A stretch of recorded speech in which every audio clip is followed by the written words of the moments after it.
तर मित्रांनो, मी औदुंबर रामभाऊ गवारे.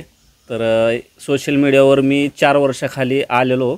तर सुरुवातीला मी शेअरचॅटवर काम केलं. त्याच्यानंतर मी यूट्यूबवर आलो. मला समजलं की यूट्यूबवर चांगले अर्निंग मिळते.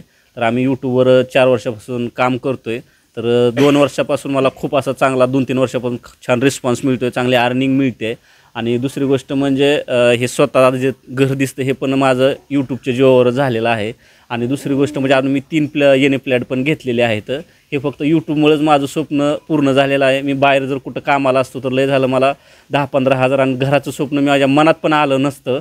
आणि हा प्रवास कंटिन्यू मी करणार आहे आणि पब्लिकला मी महाराष्ट्र सगळ्यांना हसवणार आहे. माझी ही जी मुलगी आहे हिचं बोलणं लोकांना खूप आवडतं आहे आणि असंच तुम्हाला मी हसवतो आहे.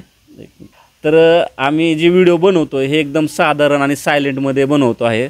तर माझं एक काही क्रिएटर लोकांना बोलणं आहे की जे काही लोक जास्त पैसे कमवण्यासाठी किंवा जास्त फेमस होण्यासाठी काही अश्लीलता बाळगतात, त्याचा परिणाम असा आहे की काही फॅमिलीवर पडू शकतो. काही लेकरांवर जे नवीन नवीन मुलं आहेत ती त्यांच्यावर आजकाल एवढं अश्लीलता वाढली सोशल मीडियाच्या बाबतीत की काही वेळेस मोबाईल समोर असं कुटुंबामध्ये बघून आपण बघू शकत नाही. असे काही व्हिडिओ समोर येतात, काहीतरी डायलॉग असतात. तर व्हिडिओ बनवताना क्रिएटरला हात जोडून विनंती की चांगले व्हिडिओ बनवा, फॅमिलीने पण बघितले पाहिजे. पैसे महत्त्वाचे नाहीत, तर आपला भारत देश विकसित झाला पाहिजे, चांगल्या गोष्टीतून महाराष्ट्र विकसित झाला पाहिजे अशी व्हिडिओ बनवा. आणि जास्त करून तर म्हणजे त्यांना बोध घेता यावा की कसं वागायचं समाजात, असे काही पण व्हिडिओ असतात मोटिवेशनल. माझं नाव प्रगती औदुंबर गवारे.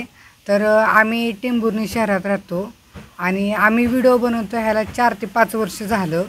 आणि पहिला प्रवास थोडासा खर्चड होता, पण आत्ता सुखाचे दिवस आलेत. आमचं घर परपंच भागतो आहे, आम्ही यूट्यूबवर काम करतो आहे. त्याच्या मागचं आम्हाला फळ बी मिळायला लागले.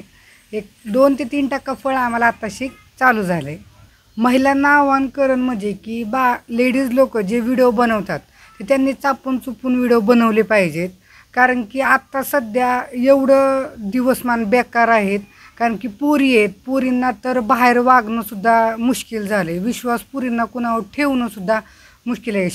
शिक्षकावर ठेवू शकत नाही ना, मंदिरातल्या पुजाऱ्यावर सुद्धा आपण विश्वास ठेवू शकत नाही. त्यामुळं आपणच महिलांनी, शक्यतो आईने जर चापून चुपून राहिलं तर तेच वळण लेकराला लागतं.